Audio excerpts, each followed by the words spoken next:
ഹരേ Krishna. ക്ഷന്തവ്യം പുരഷേണേഹ സർവാപത്സു സുശോഭനേ ക്ഷമാവതോ he ഭൂതാനാം ജന്മ ചൈവ പ്രകീർത്തിതം. ഏതാപത്തിലും ക്ഷമിക്കുവാനുള്ള കഴിവുണ്ടാകണം. അവനു മാത്രമേ ഐശ്വര്യമുണ്ടാകുകയുള്ളൂ. ക്ഷമിക്കുവാൻ കഴിയുന്നവനു മാത്രമേ ഇഹത്തിലും പരത്തിലും ഗതിയുണ്ടാവുകയുള്ളൂ. ദേവി ഭാഗവതം 2ാം സ്കന്ധത്തിൽ അദ്രികയെക്കുറിച്ച് ഇങ്ങനെ പരാമർശിക്കുന്നു. അദ്രിക ദേവസ്ത്രീയായിരുന്നു. അപ്സരസ്സുകളായ അവർ രാത്രികാലങ്ങളിൽ ജലക്രീഡ ചെയ്യുക പതിവായിരുന്നു. അവർ ഇറങ്ങുന്ന ഭാഗത്ത് മറ്റുള്ളവരാരും ചെല്ലാറില്ല. അതിനാൽ അവർ അവിടെ സ്വതന്ത്രരായി ജലക്രീഡ ചെയ്തുകൊണ്ടിരുന്നു. ഒരിക്കൽ ഒരു പാവപ്പെട്ട ബ്രാഹ്മണൻ സന്ധ്യാവന്ദനത്തിനായി അവിടെ ചെന്നിറങ്ങി. തദവസരത്തിൽ അദ്രിക ഗന്ധർവന്മാരുമൊന്നിച്ച് ജലക്രീഡയിൽ മുഴുകിയിരിക്കുന്ന നേരമായിരുന്നു. പാവപ്പെട്ട ബ്രാഹ്മണന് അതൊന്നും അറിയുകയില്ലായിരുന്നു. അപ്സര സ്ത്രീകൾക്ക് അരസികനായ ആ വൃദ്ധ ബ്രാഹ്മണന്റെ സാന്നിധ്യം അനിഷ്ടമായി തോന്നി.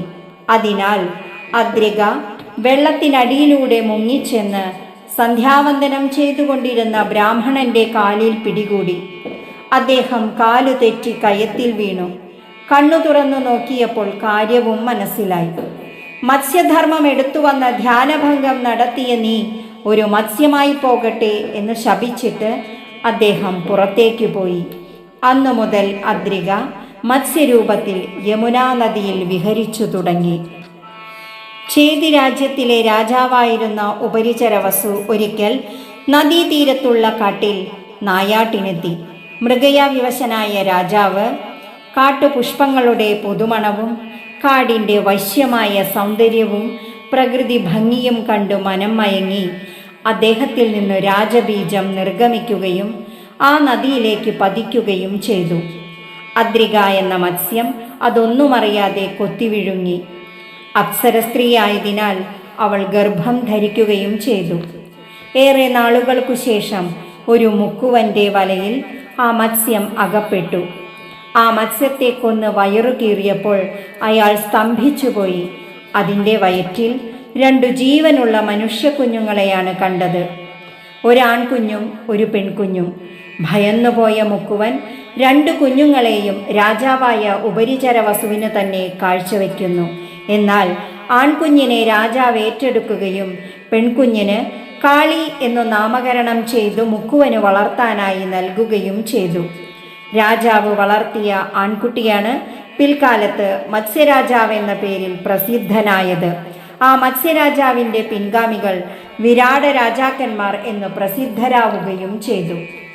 ഇതോടുകൂടി അദ്രികയ്ക്ക് ശാപമോക്ഷം ലഭിക്കുകയും ദേവലോകത്തേക്ക് തിരിച്ചു പോവുകയും ചെയ്തു. കാളി എന്ന പേരിൽ അറിയപ്പെട്ട ആ പെൺകുട്ടിക്ക് മത്സ്യത്തിൻ്റെ ഗന്ധമായിരുന്നതിനാൽ അവൾ മത്സ്യഗന്ധി എന്ന പേരിലും അറിയപ്പെട്ടു. യാത്രക്കാരെ തോണിയിൽ കയറ്റി അക്കരെ കടത്തുകയായിരുന്നു കാളിയുടെ പിതാവിൻ്റെ വരുമാനമാർഗം. കാളിയും പിതാവിനെ പലപ്പോഴും സഹായിക്കാറുണ്ടായിരുന്നു.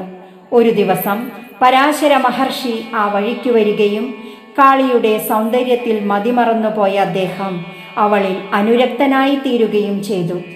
അവളിലെ മത്സ്യഗന്ധത്തിനു പകരം കസ്തൂരീഗന്ധം വരദാനമായി നൽകുകയും ചെയ്തു. പിതാവിനെ ഭയപ്പെട്ടിരുന്ന അവളെ ഭഗവാന്റെ അംശത്താൽ ജനിക്കാൻ പോകുന്ന മഹാനുഭാവന്റെ മാതൃസ്ഥാനത്തിനാണ് അവളെ തിരഞ്ഞെടുത്തിരിക്കുന്നത് എന്നും അത് തീർത്തും ഈശ്വരേച്ഛയാണെന്നും അവളെ പറഞ്ഞു മനസ്സിലാക്കുകയും ചെയ്തു. നിമിഷനേരം കൊണ്ട് നദിയുടെ നടുവിൽ ഒരു ദ്വീപുണ്ടാകുകയും അവിടമാകെ മൂടൽമഞ്ഞും സൃഷ്ടിക്കപ്പെട്ടു. മഹർഷിയുടെ സ്പർശനത്താൽ അവളുടെ ദേഹത്തിലെ മത്സ്യഗന്ധം പൂർണ്ണമായി ഇല്ലാതാകുകയും പകരം കസ്തൂരിയുടെ ദിവ്യമായ ഗന്ധം അവളിൽ നിന്നും എങ്ങും പ്രസരിക്കുകയും ചെയ്തു. യോജനകൾക്കപ്പുറവും ആ ഗന്ധം എത്തിയിരുന്നതിനാൽ അവൾക്ക് യോജനഗന്ധ എന്ന പേരും ലഭിച്ചു. തദനന്തരം അവളുടെ ഗർഭം പൂർണ്ണമാകുകയും തേജസ്വിയായ ഒരു പുത്രനെ പ്രസവിക്കുകയും ചെയ്തു. ജനിച്ച ഉടനെ തന്നെ ആ കുഞ്ഞ് പെട്ടെന്ന് വളർന്നു. യോഗനിഷ്ഠനായ ആ പുത്രൻ അമ്മയെ നോക്കി ഇപ്രകാരം പറഞ്ഞു: മാതാവേ, അമ്മ ഇഷ്ടം പോലെ പോയിക്കൊള്ളുക. എന്നെപ്പറ്റി യാതൊരു ചിന്തയും വേണ്ട. ഞാനിപ്പോൾ തന്നെ തപസ്സിനായി പോകുന്നു. അമ്മയ്ക്ക് എന്നെ എപ്പോൾ കാണണമെന്ന് തോന്നിയാലും എന്നെ സ്മരിച്ചാൽ മാത്രം മതി. ആ നിമിഷം ഞാൻ അമ്മയുടെ സമീപം എത്തുന്നതായിരിക്കും. മംഗളം ഭവിക്കട്ടെ. ഇങ്ങനെ ഒരു വാഗ്ദത്തം ചെയ്ത ശേഷം പുത്രൻ വനത്തിലേക്ക് യാത്രയായി. ആ പുത്രനാണ് കൃഷ്ണൻ. ദ്വീപിൽ ജനിച്ചവനാകയാൽ കൃഷ്ണദ്വൈപായനൻ എന്നു പേർ. ആധ്യാത്മിക ലോകം അവനെ വ്യാസൻ എന്നും വേദങ്ങളെ 4 പകുത്തതിനാൽ അവൻ വേദവ്യാസൻ എന്നും ഖ്യാതി നേടി. കാളി വീണ്ടും അച്ഛനെ സഹായിക്കുന്ന കർമ്മത്തിൽ വ്യാപൃതയാക്കുകയും പഴയതെല്ലാം മറക്കുകയും ചെയ്തു. അന്നൊരിക്കൽ ഹസ്തിനപുരിയിലെ രാജാവായിരുന്ന ശന്തനു നായാട്ടിനായി വനത്തിലെത്തി. നദീതീരത്തിലൂടെ വനഭംഗി ആസ്വദിച്ചുകൊണ്ട് അദ്ദേഹം സഞ്ചരിക്കുന്നതിനിടയിൽ എവിടെ നിന്നോ ഒരു കസ്തൂരിഗന്ധം അദ്ദേഹത്തിന് അനുഭവപ്പെട്ടു.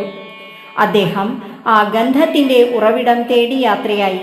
അതവസാനിച്ചത് കാളി എന്ന സത്യവതിയുടെ കുടിലിനു മുൻപിലായിരുന്നു. പ്രഥമ ദർശനത്തിൽ തന്നെ സുന്ദരിയായ അവളോട് അദ്ദേഹത്തിന് അനുരാഗം തോന്നി. അവളുടെ പിതാവിനെ വിളിച്ച് സത്യവതിയെ ഭാര്യയാക്കി കൊട്ടാരത്തിലേക്ക് കൊണ്ടുപോകാൻ താൻ താൽപ്പര്യപ്പെടുന്നു എന്നറിയിച്ചു. എന്നാൽ ദാശരാജാവിന് ചില നിബന്ധനകളുണ്ടായിരുന്നു.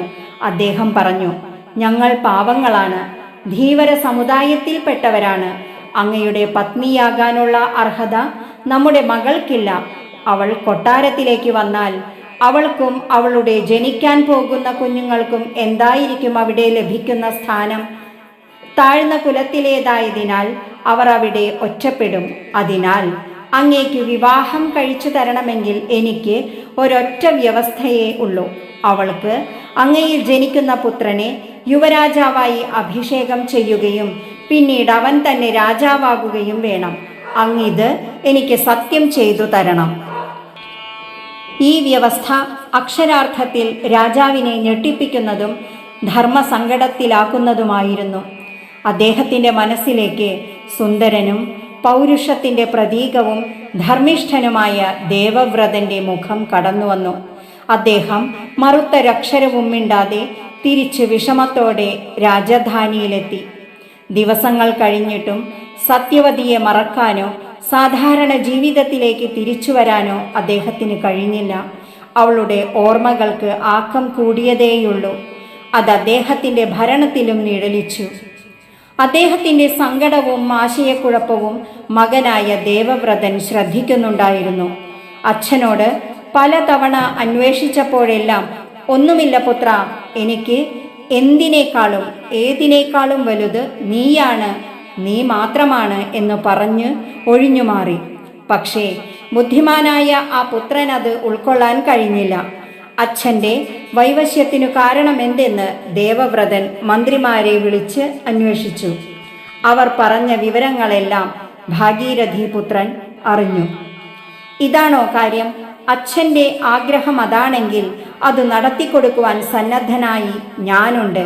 ഞാൻ ശാന്തനുപുത്രനായ ശാന്തനൂജനാണ്.